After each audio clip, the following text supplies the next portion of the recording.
Quero te convidar a ver sua Bíblia comigo em 1 Coríntios, capítulo 3.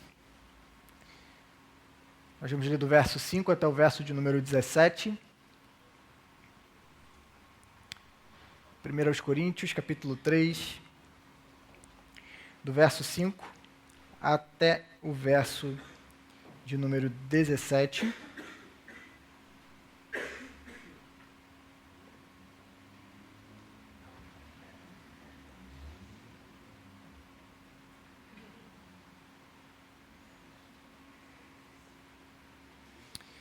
Vamos continuar expondo aí a Epístola de 1 Coríntios, dando mais um passo para compreendermos a mensagem dessa carta para nós.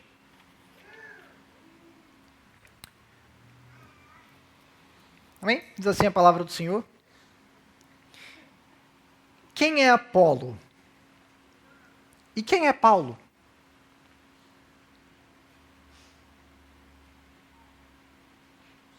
São servos, por meio de quem vocês creram. E isso conforme o Senhor concedeu a cada um.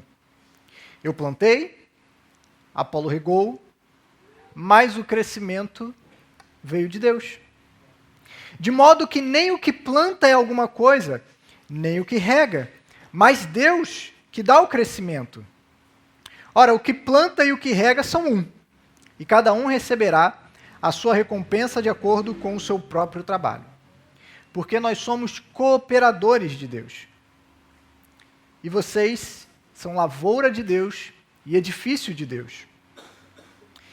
Segundo a graça de Deus que me foi dada, lancei o fundamento como sábio construtor, e outro edifica sobre ele.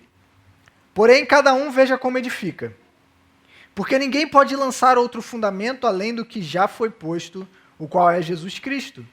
E se alguém edifica sobre o fundamento, é ouro, prata, pedras preciosas, madeira, feno ou palha, a obra de cada um se tornará manifesta, pois o dia a demonstrará. Porque será revelada pelo fogo, e o fogo provará qual é a obra de cada um. Se aquilo que alguém edificou sobre o fundamento permanecer, esse receberá recompensa. Se a obra de alguém se queimar, esse sofrerá dano. Porém, ele mesmo será salvo, mas como que através do fogo. Vocês não sabem que são o santuário de Deus e que o Espírito de Deus habita em vocês? Se alguém destruir o santuário de Deus, Deus o destruirá, porque o santuário de Deus, que são vocês, é sagrado. Vamos orar mais uma vez. Senhor, rogamos pela Tua iluminação e pela Tua direção nessa noite. Que o Senhor nos ajude a compreendermos a Tua palavra e a vivermos para a Tua glória. Em nome de Jesus. Amém. Como que uma igreja deve ser edificada? O que é mais importante para construirmos uma igreja fiel, uma igreja sólida, uma igreja impactante, uma igreja robusta?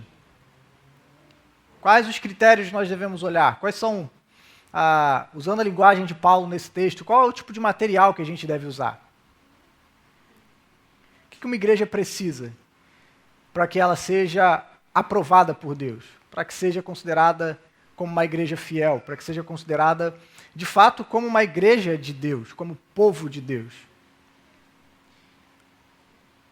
Hoje em dia há muitos livros escritos na área da eclesiologia que se propõem a dizer como uma igreja pode ser construída, como uma igreja deve ser construída, o que é que não pode faltar numa igreja, qual tipo de ministério você tem que ter, qual tipo de atuação você tem que fazer, o que é que você não pode deixar de fora, como que deve ser o ambiente, como devem ser os relacionamentos, como devem ser isso e aquilo. E se você for ler cada um desses livros, você vai ficar extremamente confuso, porque cada um deles vai dizer que o mais importante é isso. E geralmente esse isso, que é o mais importante, essa coisa que é a mais importante, é algo diferente para cada um desses autores. E você lê um e você fala assim, caramba, eu preciso fazer isso na minha igreja. E você lê outro e você fala, não, eu preciso fazer isso na minha igreja. Não, eu preciso fazer isso. Quando você fala, você se vê perdido no meio de tantas informações, de tantas propostas daquilo que a igreja não pode faltar na igreja, e a gente fica assim, e agora? Para onde que eu vou? O que eu devo enfatizar? O que eu devo focar? Nesse trecho, Paulo ainda está falando com os irmãos dessa igreja de Corinto.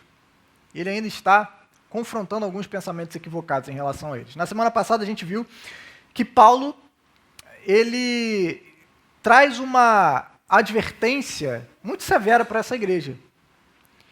Nós vimos que Paulo estava falando já desde o início que a sabedoria de Deus, que é o evangelho do Cristo crucificado, é loucura para esse mundo. Nós vimos que Paulo afirma que os coríntios abraçaram esse evangelho a primeira vez que o ouviram. E só puderam fazer isso através do Espírito Santo. Porque somente através do Espírito Santo a gente consegue compreender o evangelho de Jesus Cristo. Aqueles que não possuem o Espírito não conseguem compreender o evangelho. Mas Paulo diz, vocês creram no evangelho. Vocês creram na mensagem quando ela foi pregada para vocês. Mas na semana passada a gente viu que apesar disso, Paulo está dizendo, ainda que vocês tenham o Espírito Santo em vocês, vocês estão vivendo como pessoas que não têm o Espírito. Vocês estão vivendo como pessoas carnais. A gente falou um pouquinho sobre o que significa para Paulo ser uma pessoa espiritual, o que significa ser uma pessoa carnal, que é um pouco diferente daquele conceito que a gente tem.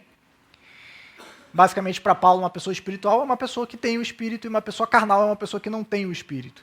E Paulo, então, argumentou com aquela igreja e disse assim, vocês têm o Espírito, mas estão vivendo como pessoas que não têm. O padrão de vida de vocês, de vida e de pensamento, se assemelha com o padrão de vida e o pensamento daqueles que não possuem o Espírito. Vocês ainda são imaturos, Paulo está dizendo para eles. E diz, aonde isso se reflete? Se reflete na vida de vocês. Vocês estão divididos, vocês têm rivalidades, ciúmes e brigas no meio de vocês. Um diz que é de Paulo, o outro diz que é de Apolo, um diz que é de Pedro e outro diz que é de Cristo.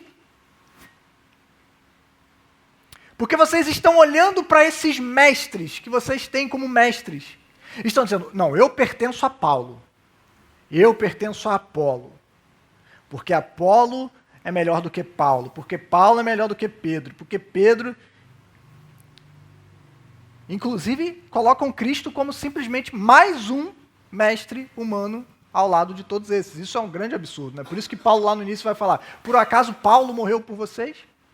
Por acaso alguém foi batizado no meu nome? Porque uma das coisas que a igreja de Corinto está fazendo é rebaixar a pessoa de Jesus Cristo, como simplesmente mais um mestre dentre todos os outros.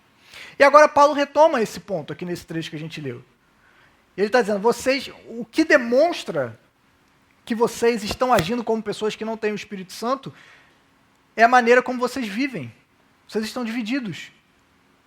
Vocês brigam entre si. Vocês estão dizendo, eu pertenço a Paulo, eu pertenço a Apolo. E Paulo começa a trabalhar e a mudar a visão que esses homens tinham dos seus líderes. Tanto que ele começa esse trecho dizendo, quem é Apolo? Literalmente ele pergunta, o que é Apolo e o que é Paulo? Quem são esses? Por que vocês dizem, eu pertenço a Paulo, eu pertenço a Apolo? E ele vai dizer, quem é Paulo e quem é Apolo? E ele afirma, são servos. Paulo, Apolo, Pedro, são apenas servos. Instrumentos nas mãos de Deus, através do qual vocês creram. Então esse é um primeiro ponto importante que Paulo está tratando sobre a visão daquelas pessoas sobre liderança. Líderes são servos. A gente já falou um pouco disso numa pregação passada. Mas se a Bíblia fala mais uma vez, a gente vai falar mais uma vez. Até porque a gente precisa bater nessa tecla nos nossos dias que nós vivemos, que a gente percebeu é um tempo onde nós idolatramos celebridades. Não temos mais pastores e líderes. Muitas igrejas hoje têm pop stars no seu púlpito. Muitas igrejas hoje não têm mais homens que lideram através do serviço sacrificial, mas têm homens que se colocam num pedestal inalcançável, que ninguém consegue marcar nenhuma conversa com essa pessoa. Você não consegue nem saber muito bem como é a vida dessa pessoa. Paulo está dizendo, essa visão é completamente equivocada. Aqueles que lideram não são nada além de servos. E essa deveria ser a postura de toda pessoa que assume um papel de liderança na igreja.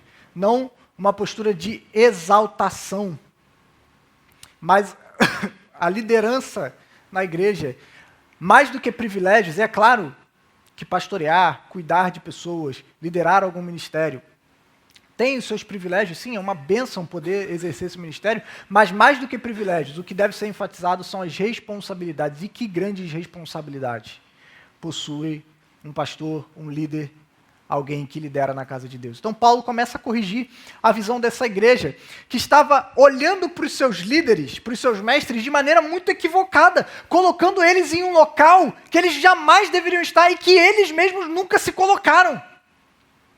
Em nossos dias, os líderes dos nossos tempos se colocam nesse pedestal. Não era nessa época, não era o que estava acontecendo, era a própria igreja que estava colocando eles nesse lugar. E Paulo estava dizendo, não, todos nós somos servos. Instrumentos nas mãos do Senhor. Então para com isso, porque Paulo vai dizer, eu plantei, ele usa agora a metáfora de uma lavoura, né?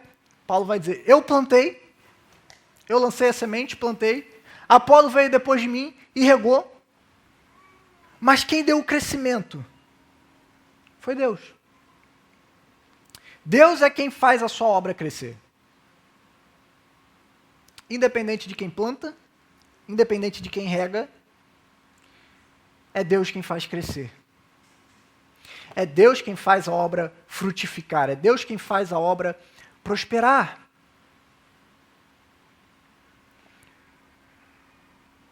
Isso aqui é um outro ponto importante para nós também. Independentemente dos nossos melhores esforços, somente Deus é capaz de fazer uma igreja crescer. Nós podemos ser ótimos estrategistas, nós podemos ter os melhores equipamentos, você pode ter o melhor carisma, mas é Deus quem faz a sua obra crescer. Igrejas podem crescer de muitas maneiras, saudáveis e não saudáveis. Há muitas igrejas hoje que elas estão inchando e não crescendo, né? Estão cheias de pessoas, mas você não vê crescimento de verdade na obra de Deus. Paulo está afirmando, é Deus quem dá o crescimento. E o argumento dele continua no versículo 7, de modo que nem o que planta é alguma coisa, nem o que rega. Mas Deus é quem faz a obra através deles. Então ele está corrigindo a visão daquela igreja equivocada que eles tinham dos seus líderes, no qual eles estavam tomando partidos de certos homens e dizendo, eu pertenço a ele, eu sou de Paulo, eu sou de Apolo, eu sou de Pedro. Ele está dizendo, isso é um absurdo. Isso é um absurdo porque nós somos servos. E o argumento dele continua, ora, o que planta e o que rega são um. Essa frase é um pouco difícil da gente entender. O que planta e o que rega são um. O que Paulo está querendo dizer? Mas basicamente o sentido dessa frase significa algo parecido com tanto Paulo quanto Apolo têm o mesmo propósito. É isso que ele está dizendo. Quando diz o que rega e o que planta são um, ele está dizendo assim, eu e Apolo temos o mesmo propósito. Não faz sentido vocês estarem divididos entre Paulo e Apolo, porque, e agora Paulo faz algo muito interessante, ele está dizendo, eu e Apolo jogamos no mesmo time. Eu e Apolo jogamos no mesmo, eu e Apolo estamos juntos. A gente está construindo algo junto. Eu e Apolo temos o mesmo propósito, eu e Apolo temos o nosso desejo é ver os frutos na lavoura. Então como vocês podem estar divididos entre Paulo e Apolo, se Paulo e Apolo estão unidos?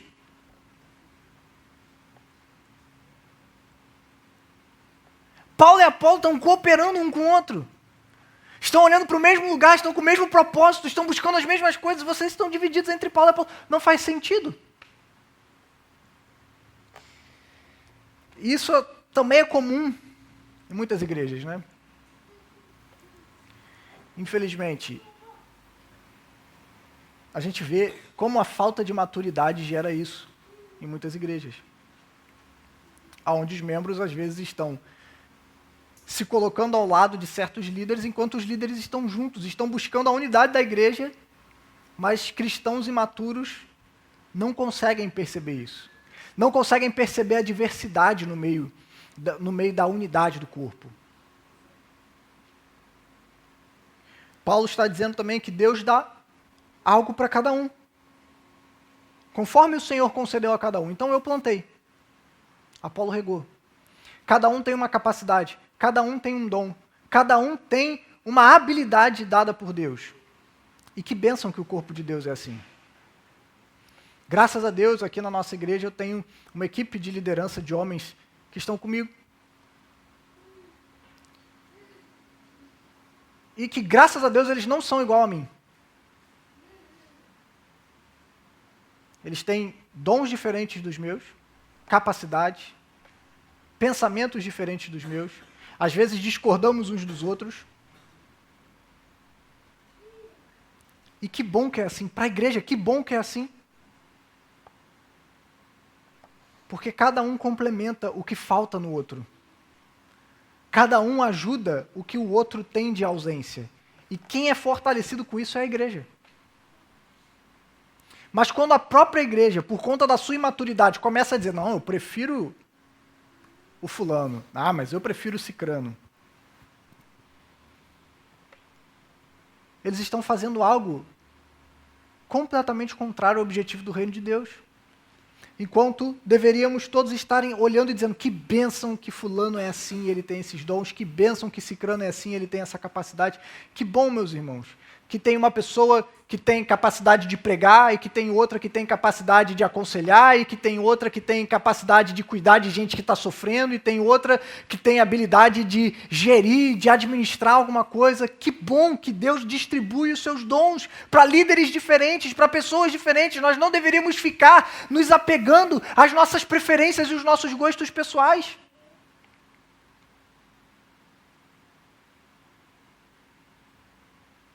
Mariel, uma aula passada aí, falou sobre uma cultura que existe em algumas igrejas, que imprimem os seus boletins e você tem lá, né, quem vai pregar no dia tal, já está lá no início do mês, você sabe quem é o pastor que vai pregar no dia 1º domingo, no 2º domingo, 3º domingo, 4º domingo. E algumas pessoas olham esse boletim e falam assim, fulano vai pregar nesse dia aqui, então nem vou para a igreja, não gosto dele. Não gosto dele pregando, não vou com a cara dele, eu acho chato, acho enfadonho, acho que ele prega tempo demais, acho que ele prega tempo de menos, acho que ele fala muito alto, acho que ele fala muito baixo, acho que ele... A gente vai colocando os gostos do consumidor, né? E Paulo está dizendo, gente, vocês estão completamente equivocados. Eu e Apolo, um plantou, outro regou. E eu e Apolo estamos no mesmo propósito. Eu e Apolo estamos construindo a mesma coisa. Não interessa, isso deveria ser o pensamento, não interessa quem é que vai pregar. O que interessa é o que vai ser pregado. Se é A, B ou C, não importa. O que importa é o que A, B ou C vai pregar. Eles vão pregar o evangelho, então eu estarei lá para ouvir. Agora eles vão pregar outra coisa, aí talvez seja bom você pensar se você vai ouvir o que aquela pessoa tem para dizer. Mas não importa quem estiver aqui em cima do púlpito. Não importa se é o Mateus que estiver pregando, se é o Gustavo que estiver pregando, se é o Tiago, se é o Mariel, qualquer pessoa que possa estar aqui pregando. O que você tem que perguntar não é, não gosto do tom de voz dele. Acho que ele fala muito devagar, acho que ele fala muito rápido. Eu não entendo nada que ele fala. A pergunta que a gente tem que fazer é, ele está pregando o evangelho? Está proclamando o evangelho? É claro que você pode ter seus gostos pessoais, você só não pode deixar que eles sobressaiam a unidade do corpo de Cristo. É claro que, obviamente, talvez você vai gostar mais de um pregador e vai gostar menos de outro, tudo bem, a gente tem gosto. O problema é quando a gente deixa que os nossos gostos dominem as nossas vidas, a ponto de você, quando a outra pessoa eu nem quero ouvir. Nem vou na igreja, que não é aquela pessoa que eu gosto que vai pregar, então nem vou estar lá. Não deveria ser esse nosso pensamento deveria ser, o que vai ser pregado? Se a palavra de Deus for ser pregada, então eu quero estar lá. independente se for o Zezinho das Couves ou se for o pastor mais top. Imagina aí, o cara mais incrível que você conhece, que vem na sua cabeça agora. Augusto Nicodemos. Sei lá, Hernandes Dias Lopes. Pense em alguém aí. Não importa se vai ser ele ou se vai ser um completo desconhecido. O que importa é o que vai ser pregado. Se a palavra de Deus for pregada, é isso o que importa. E Paulo continua dizendo, ora, o que planta e o que rega são um, e cada um receberá a sua recompensa de acordo com o seu próprio trabalho. De acordo com aquilo que eles fazem, Deus os recompensará. Esse é o famoso galardão, né? O galardão é uma das doutrinas mais difíceis da Bíblia, porque a Bíblia só diz que vai ter uma recompensa, mas em nenhum lugar ela diz o que vai ser. Então a gente sabe que vai existir essa tal de recompensa aí, esse galardão para aqueles que trabalham fielmente no Senhor. O que é isso? A gente não sabe, a gente só sabe que existe. O que é? Sei lá. Se você chegar a essa conclusão, você me fala aí, porque eu, particularmente, nunca vi a Bíblia explicando o que é o galardão. Ela diz que existe esse galardão, agora o que é? Ele diz que cada um vai receber segundo o seu próprio trabalho, mas aí o que é mais interessante, no final do verso 9, Paulo conclui o seu argumento, né, dessa parte sobre a liderança. Ele diz, porque nós somos cooperadores de Deus. Eu e Apolo somos cooperadores de Deus. Nós somos de Deus. E vocês são de Deus. Então, ele olha para os coríntios e diz que é um absurdo essa postura que eles estão tendo. Que vocês estão dizendo assim, eu sou de Apolo, eu sou de Paulo. E ele está dizendo, mas eu e Apolo somos de Deus. E vocês são de Deus. E a igreja é de Deus. Então, parem com essa tolice, porque vocês estão refletindo. Perceba, por que eles estão fazendo isso? Porque eles estão sendo guiados por padrões mundanos e não pelo Espírito Santo de Deus. Por que eles estão tendo essas atitudes? Porque os seus corações estão expondo uma maneira de pensar desse mundo. Guiada por padrões mundanos, guiadas por padrões dos meus gostos pessoais, daquilo que eu acho mais legal, daquilo que eu acho mais interessante, e não por aquilo que o Espírito Santo nos guia. E Paulo está, então, trabalhando esse ponto, dizendo, parem de fazer isso. Não faz sentido. Não faz sentido porque eu e Apolo estamos na mesma missão. Não faz sentido porque eu e Apolo pertencemos a Deus. Nós somos servos de Deus. Não faz sentido porque vocês pertencem a Deus e a igreja pertence a Deus. Então parem com esse pensamento tolo. Vocês estão dividindo a igreja. A gente vai ver Paulo enfatizando isso ainda mais lá para frente. E as consequências disso.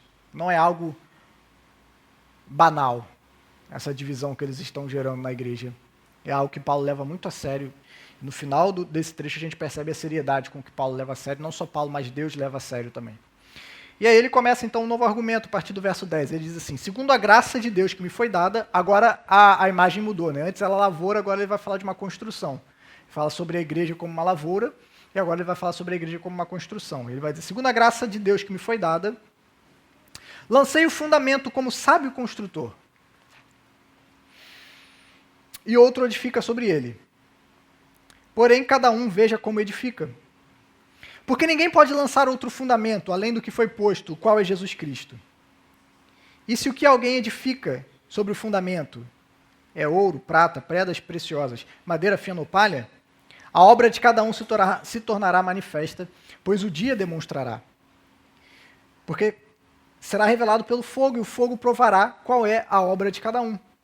Se aquilo que alguém edificou sobre o fundamento permanecer, esse receberá recompensa. Se a obra de alguém se queimar, ele sofrerá dano, porém ele mesmo será salvo, mas como que através do fogo. Então, parece que agora Paulo já não está mais falando dele e de Apolo. Agora Paulo muda o argumento e começa a falar sobre aqueles que estão liderando na igreja de Corinto nesse momento. Paulo afirma que como um sábio construtor, ele está sendo irônico aqui, usando essa sabedoria que os coríntios tanto buscavam, né? Dizem, como um sábio construtor, lancei o fundamento. Que fundamento é esse? Cristo, o Evangelho de Jesus. O fundamento está posto. E algo será construído sobre esse fundamento. E é o que aqueles líderes da igreja estavam construindo agora, os líderes da igreja de Corinto. E Paulo então traz uma advertência muito grave. Os alerta. Ele diz, aquilo que alguém constrói sobre esse fundamento vai ser trazido a julgamento. Então diz, cuidado com o que cada um constrói. Porque aquilo que vai ser construído precisa ter a mesma natureza do fundamento. E aí Paulo traz praticamente duas categorias de materiais, divididos em 3 espécies. Né? Ele fala sobre alguém pode construir com ouro, prata e pedras preciosas, ou com, como ele diz, com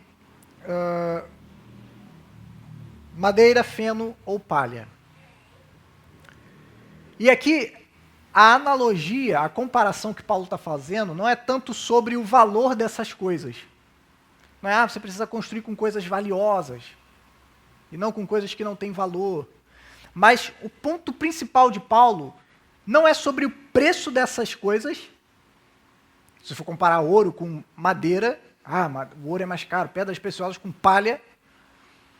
Mas o que Paulo está dizendo é, o material que vai ser usado para construir a igreja, ou é algo que permanecerá, ou é algo que será destruído.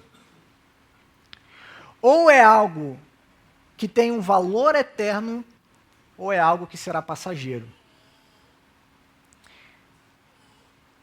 Obviamente, se você se lembrar daquilo, tudo que Paulo está trabalhando nessa carta, ele está fazendo uma comparação entre a sabedoria de Deus e a sabedoria do mundo. Por quê? Porque os coríntios estavam fascinados com a sabedoria desse mundo. Eles não estavam edificando a igreja com o evangelho. Eles estavam edificando a igreja com aquela sabedoria que tanto enchia os olhos dele. E Paulo basicamente está dizendo, se você edifica a igreja com qualquer outra coisa que não seja o evangelho, a sua obra vai ser queimada pelo fogo no dia do juízo. Não importa se você constrói um castelo belíssimo de madeira.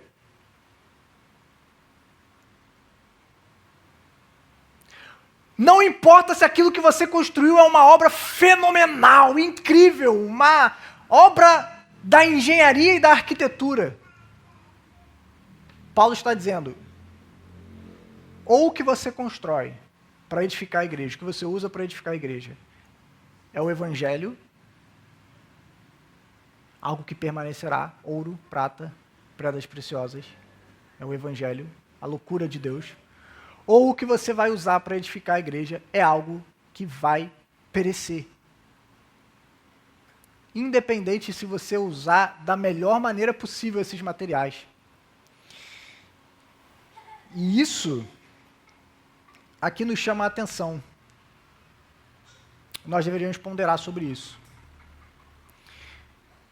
Porque nós já falamos aqui sobre construir a igreja com outros materiais, com a sabedoria desse mundo. Já falamos sobre esse tópico aqui. Mas, mais uma vez, a gente precisa bater nessa tecla. Porque nós temos nos tornado pessoas pragmáticas. A gente faz o que dá certo. E olha só aquela igreja, como ela está enorme. Olha o que ela fez. Olha como ela está grande. Olha como ela é relevante. Irmãos, nós precisamos julgar segundo Deus julga. Se uma igreja não está sendo edificada pelo Evangelho, não importa o tamanho dela. Não importa quantas pessoas estejam nela. Não importa que seja algo incrível aos olhos de Deus. Essa é uma obra sem valor. Porque às vezes a gente tenta desculpar algumas coisas que a gente sabe que são erradas, a gente sabe que está sendo edificado. Não, eles fazem algo de maneira esquisita, dão umas ênfases um pouco estranhas, mas olha só como tem um monte de gente na igreja deles. Meu irmão, nós precisamos aprender a olhar como Deus olha as coisas. Às vezes usar madeira, feno e palha traz um resultado mais rápido porque é um material mais barato. E aí você consegue construir algo mais rápido, né? E a gente pode ficar fascinado e falar, nossa, olha o tamanho desse templo. Como os discípulos lá, né? Antes de Jesus ser crucificado. Lembra dessa passagem? Jesus está saindo do templo e aí os discípulos falam, mestre, olha só essas pedras, olha esse edifício, olha que construção. E aí Jesus vira para eles e fala, vocês estão admirados com isso daí? Digo para vocês que não vai ficar pedra sobre pedra. Então, às vezes, a gente fica admirado com coisas que vão cair e vão ruir. Quando nós edificamos igrejas sobre a sabedoria desse mundo, nós edificamos igrejas que serão queimadas, serão destruídas. Isso é muito sério, gente. Isso é muito sério, porque, como pastor,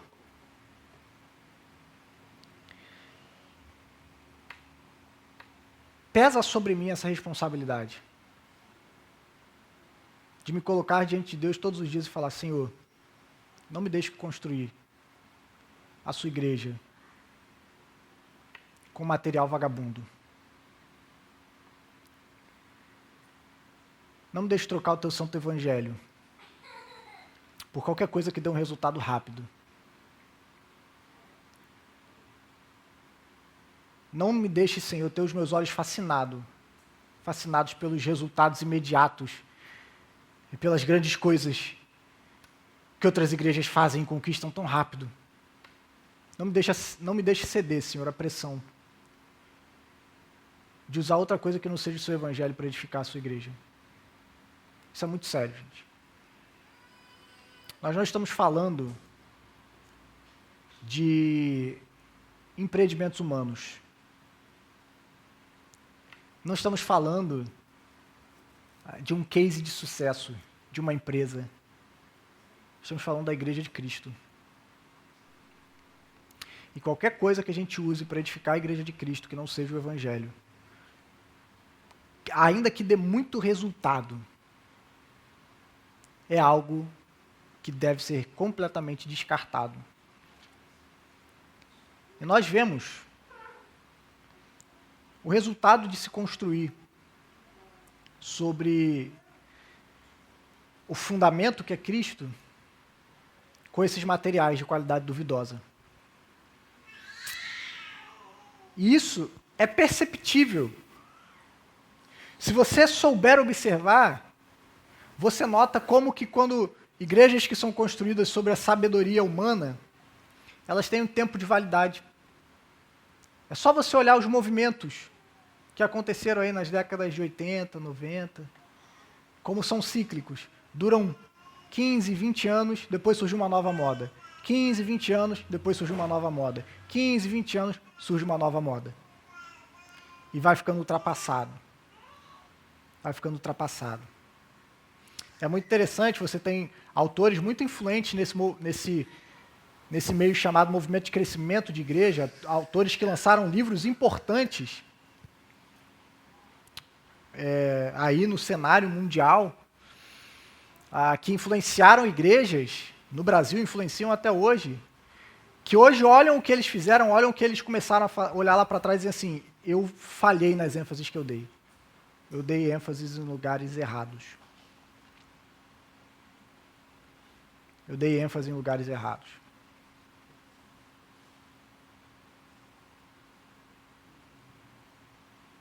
Um deles, muito famoso, reconheceu recentemente que o método utilizado por ele falou, eu gerei um monte de gente trabalhando para Jesus, mas eu não gerei discípulos de Jesus. Eu falhei em gerar discípulos de Jesus. O método de crescimento de igreja que eu fiz encheu a igreja de gente, mas eu não gerei discípulos de Jesus. Porque ele percebeu, olhando para trás arrependido, que eu falhei, eu construí com outra coisa que não era o evangelho. Então a gente tem que ter muito cuidado, porque a gente é muito tentado a ir pelos resultados rápidos.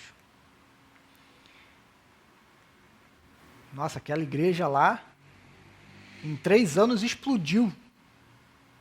No bom sentido, né? Caramba!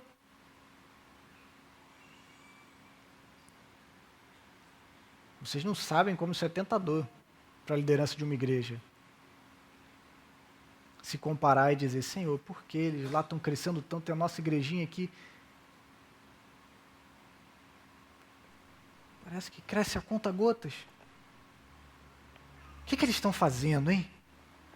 Deixa eu ir lá no site deles. Deixa eu ir lá ver o que eles estão escrevendo, o material que eles estão lançando. Deixa eu comprar o curso deles. Hoje todo mundo tem um curso, né? Faça a sua igreja crescer com 7 passos. Saia de 30 para 300 membros, 3.000 membros, em apenas 12 meses. Isso é muito sério, gente. A Igreja de Cristo não é um empreendimento nosso. Não é uma bandeira nossa. Não é algo que a gente está construindo e que a gente pode construir do jeito que a gente quiser.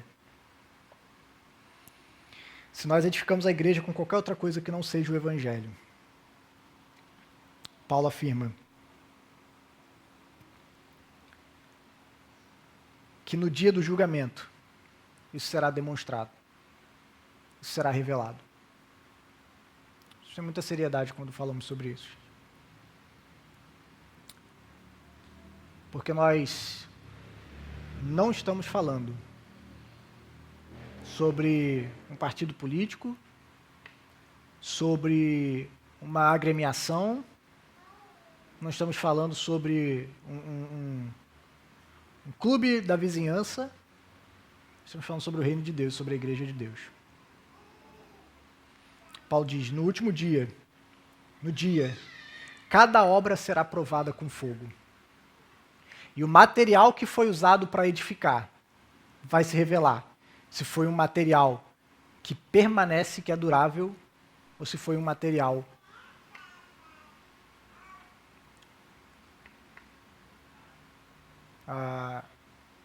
fraco, perecível, que pode ser destruído.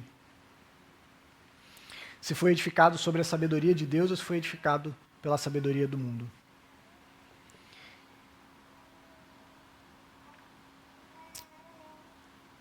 Se a obra que alguém edificou permanecer, receberá recompensa. Olha a recompensa aí de novo, né?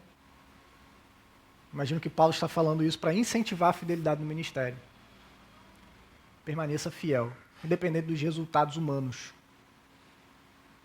Não temos que construir por aquilo que os nossos olhos veem. Temos que construir de acordo com aquilo que Deus deseja. A igreja precisa ser aquilo que Deus deseja, não o que nós desejamos, não o que nós queremos ver.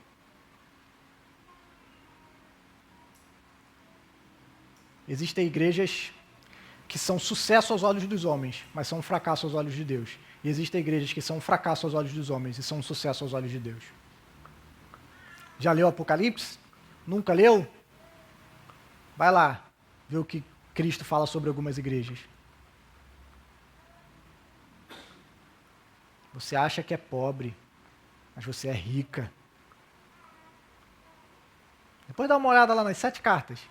Vê aquelas que acham que são fortes. O que Jesus fala delas? E vê aquelas que são pobres, fracas e nus. Jesus fala, você acha que você é triste, mas você é feliz. Enquanto tem outra que acha que é feliz, mas é triste. Porque Deus não olha como a gente olha. Então a gente precisa ter cuidado. E aí Paulo encerra o seu argumento agora, trazendo uma seriedade ainda maior sobre o que ele está falando, verso 16 e 17. Vocês não sabem que são o santuário de Deus e que o Espírito de Deus habita em vocês? Paulo não está falando aqui nesse momento sobre o indivíduo, Paulo está falando sobre a igreja como um santuário de Deus onde o Espírito habita. A gente gosta de aplicar esse... É interessante, a gente gosta de Esses trechos de 1 Coríntios eles são muito mal interpretados. Esse trecho de construir algo, a gente traz para o indivíduo, né? Para a individualidade, do que eu estou fazendo na minha vida e tal. Paulo não está falando sobre isso, Paulo está falando sobre a igreja. E aqui agora, quando ele fala que o Espírito habita em vocês, Paulo não está falando do cristão individual. Apesar de, sim, o Espírito Santo habitar no indivíduo, mas Paulo, via de regra, quando Paulo fala sobre o Espírito habitar em vocês, ele está falando sobre a igreja reunida como a habitação do Espírito. Quando a igreja se reúne como igreja, o Espírito habita nela para ser morada de Deus, o edifício, o templo de Deus. Paulo está retomando a imagem do Antigo Testamento, dizendo que aquele templo, lá em Jerusalém, o Templo de Salomão, lembra do Templo de Salomão? Que era o local onde a presença de Deus se manifestava no meio do povo. Agora esse templo não é mais um templo feito por mãos humanas. É um templo feito pelo próprio Deus, com pedras vivas, como Pedro diz. É um templo repleto de cristãos, aonde o Espírito Santo habita no meio desse povo. Isso é a igreja. Agora, olha a seriedade do que a igreja é, gente. Mas Paulo está dizendo, a igreja é o templo de Deus, aonde Deus habita no Espírito.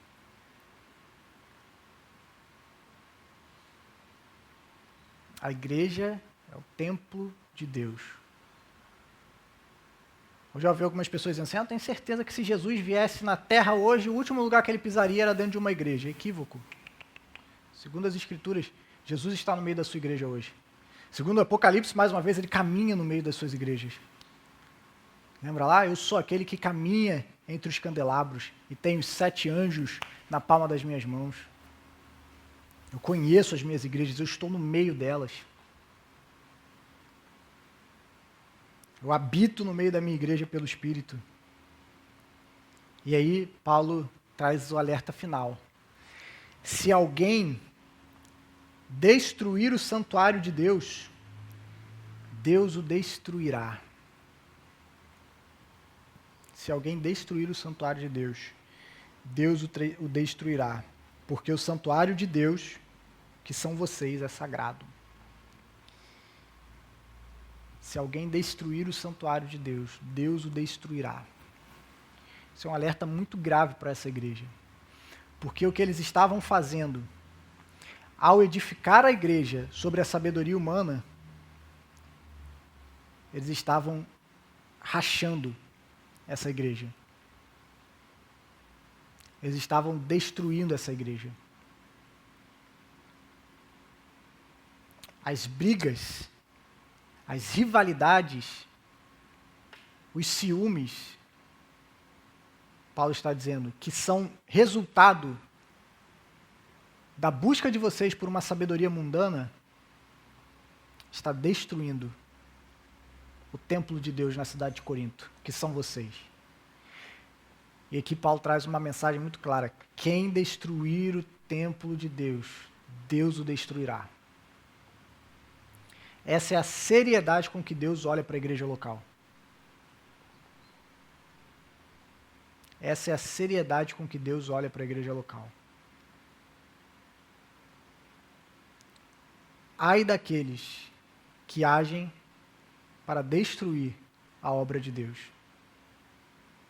Aqueles que se baseiam em sabedoria humana, em comportamentos mundanos, e que por meio de brigas, contendas, fofocas, rivalidades, partidarismos,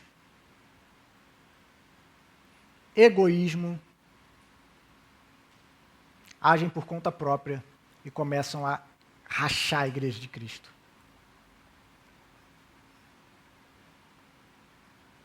É uma acusação seríssima. Ai daqueles que dividem o templo de Deus, que racham o templo de Deus, eles serão destruídos pelo Senhor. Porque o templo de Deus, ele é santo.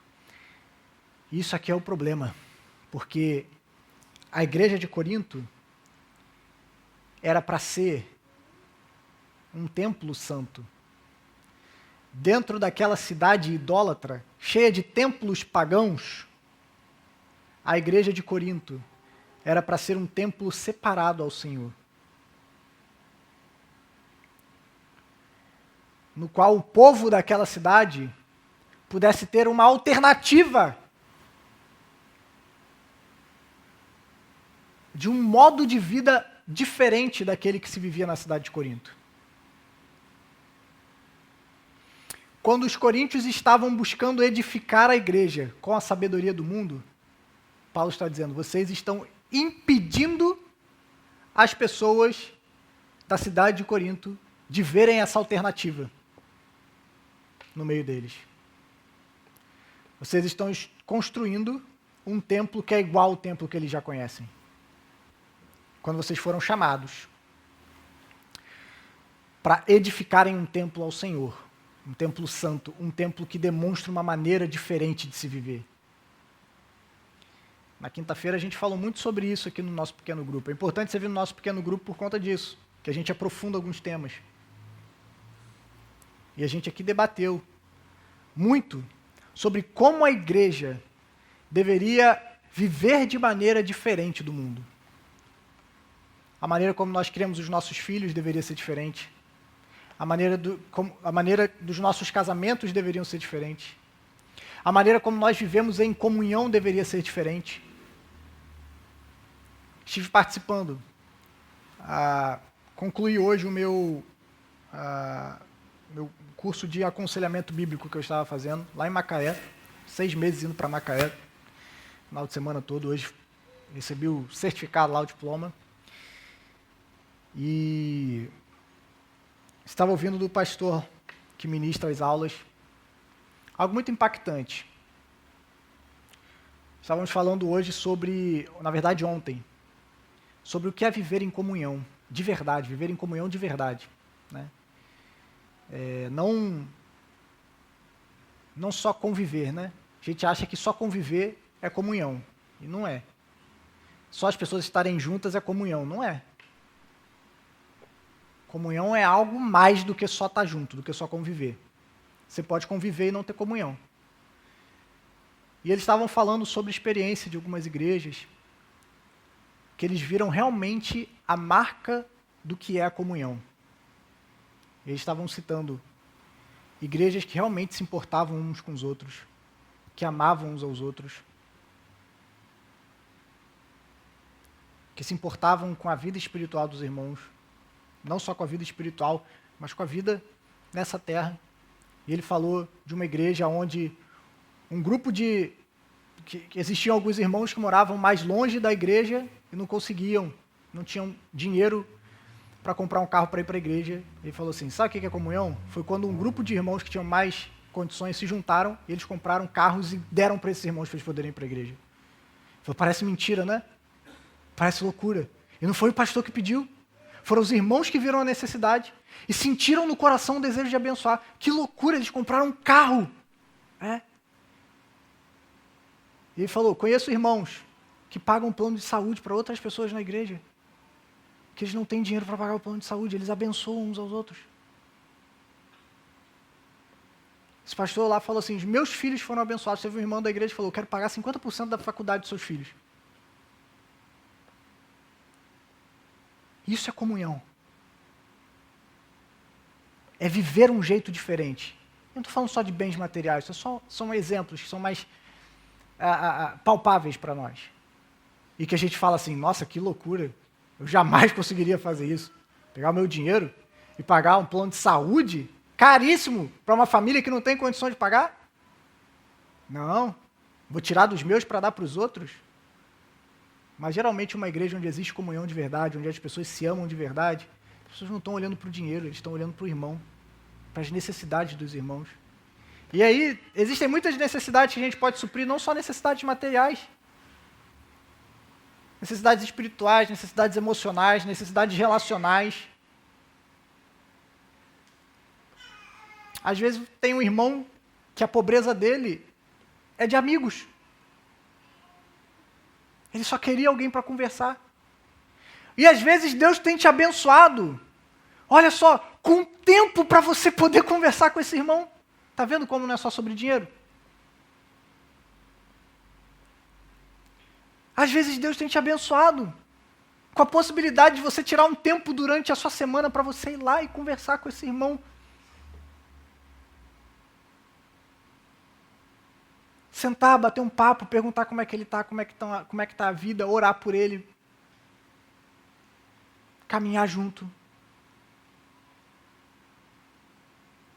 Quando a gente vive como igreja, de fato, cheios do Espírito Santo, a gente começa a viver uma comunidade que as pessoas de fora olham e falam, como é que é possível? Não, é mentira. Não, ele está fazendo isso porque ele tem algum interesse por trás. Ele está ajudando aquela pessoa porque ele tem algum interesse. Não é possível, não. Ninguém faz isso. Ninguém compra um carro para dar para outra pessoa. Ninguém paga um plano de saúde para outra pessoa assim. Não, ninguém tira um tempo da semana que ele podia estar usando para fazer as coisas que ele gosta, para ir ouvir, sei lá, para conversar com um idoso que se sente sozinho durante a semana. Não, ele tem que estar ganhando alguma coisa. Não, meus irmãos. Quando a gente é uma comunidade cheia do Espírito Santo, a gente vive de maneira diferente desse mundo. As nossas prioridades são alteradas, o nosso convívio é diferente. A gente começa a se importar menos com as coisas que esse mundo se importa e mais com as coisas que Deus se importa. Aí a gente começa a se importar menos com quanto dinheiro a gente tem na nossa conta e começa a se importar mais com quanto eu posso abençoar a vida do meu irmão.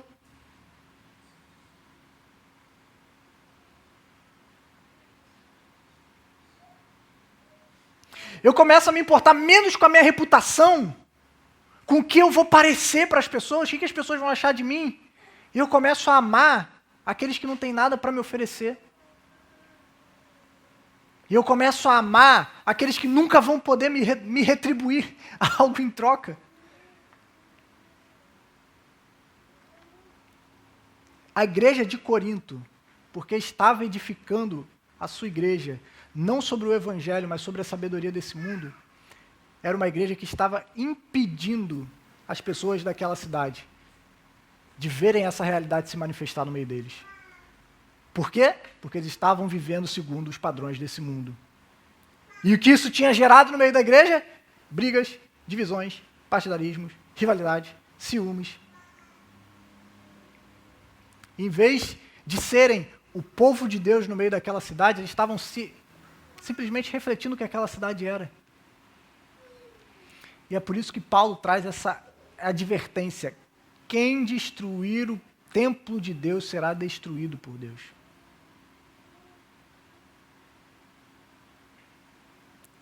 Então, sejamos uma comunidade cheia do Espírito Santo, meus irmãos. Que possamos ser de fato o templo de Deus, no qual Ele habita através do seu Espírito. Possamos ser uma igreja que já não vive mais pelos padrões desse mundo, que gera egoísmo, divisão, individualismo, consumismo, mas uma igreja tão cheia do Espírito que consegue trazer um pouquinho do céu para cá,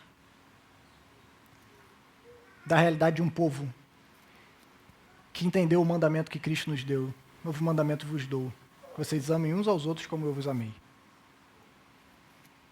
Vocês amem uns aos outros como eu vos amei. Né? Difícil. Difícil, muito difícil, né? Porque Jesus amou Pedro.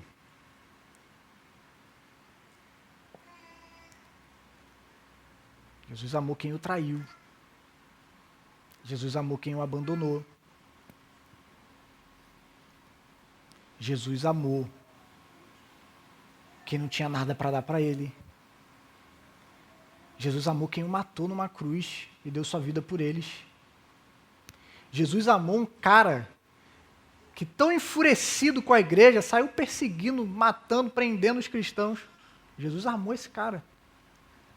A ponto dele escrever uma carta que a gente está refletindo hoje, 2000 anos depois. Jesus amou seus inimigos. Jesus amou quem lhe feriu. Jesus amou quem lhe esbofeteou a face. Jesus amou todos esses. Porque esse Jesus nos ensinou que se nós amamos aqueles que nos amam... Você lembra? A gente já pregou o Sermão do Monte aqui, você lembra? Se vocês amam aqueles que amam vocês, o que vocês fazem diferente dos gentios?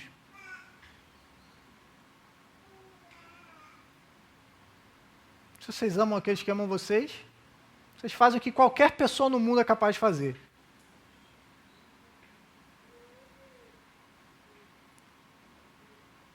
Então, meus irmãos, como que a gente pode viver essa comunidade? Quando nós somos edificados sobre o fundamento que é Cristo Jesus. E nós construímos com o Evangelho. E nós somos cheios do Espírito Santo. Não tem segredo, não tem mistério. Não tem 12 passos. Não tem 8 lições, 7 chaves. Não tem. Tem Cristo crucificado. E seu Espírito Santo enchendo a sua igreja. É isso que nós precisamos. E é esse Cristo crucificado que edifica o seu povo sobre o Evangelho, de modo que a gente pode viver uma comunidade que faz as pessoas olharem e dizer assim, não é possível, é mentira. Eu não acredito nisso. Eu não acredito. Não. Só pode ser, é bom demais para ser verdade, tem alguma coisa. Vocês são maçom, que eu sei. Deve ser. Tem um pacto aí. Onde que eu tenho que assinar para vender minha alma? Não é possível. Pessoas que se amam dessa forma. Essas pessoas que se perdoam. Não. Casamentos que permanecem até o fim, porque o marido perdoa a esposa perdoa o marido. Filhos que amam os seus pais, pais que ensinam os seus filhos no temor do Senhor. Não, isso não existe. Não existe não. Pessoas que ajudam mais as outras, que amam os diferentes, que acolhem, que são hospitaleiras. Não, isso não existe, é mentira. Eu afirmo para vocês, meu irmão, existe. Existe. Existe e é possível nós vivermos isso. Se nós formos cheios do Espírito. Se nós estivermos cheios do Espírito Santo.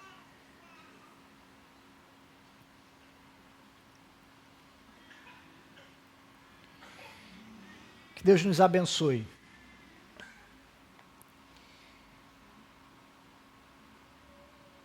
Quero te convidar a orar comigo.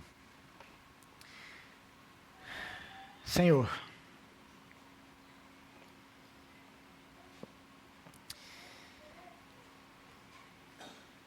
nos ajude, Pai,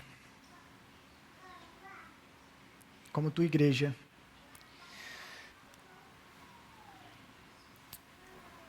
a estarmos edificando sobre o fundamento que é Cristo, somente com o teu Evangelho. Livra-nos, Senhor, do pragmatismo e das tentações desse mundo, de queremos fazer aquilo que dá certo e aquilo que funciona. Não queremos construir com palha, madeira ou feno. Não queremos uma igreja grande aos olhos dos homens. Queremos uma igreja preciosa aos teus olhos, Pai. Queremos ser o templo de Deus, habitado pelo Espírito, onde cada cristão, individualmente cheio do Espírito Santo, se reúne para de fato viver, Deus, aquilo que o Senhor nos tem chamado para viver como a comunidade do Cristo crucificado. Não somos capazes de edificar uma igreja assim, Senhor. Só Tu és, pelo Teu Espírito e pela Tua palavra. Então nos ajude, Senhor, a permanecermos no Teu Espírito e na Tua palavra. Até que o Senhor, domingo após domingo, nos edifique. Até que sejamos uma noiva sem mancha, sem máculas. Até aquele dia em que o Senhor nos apresentará a si mesmo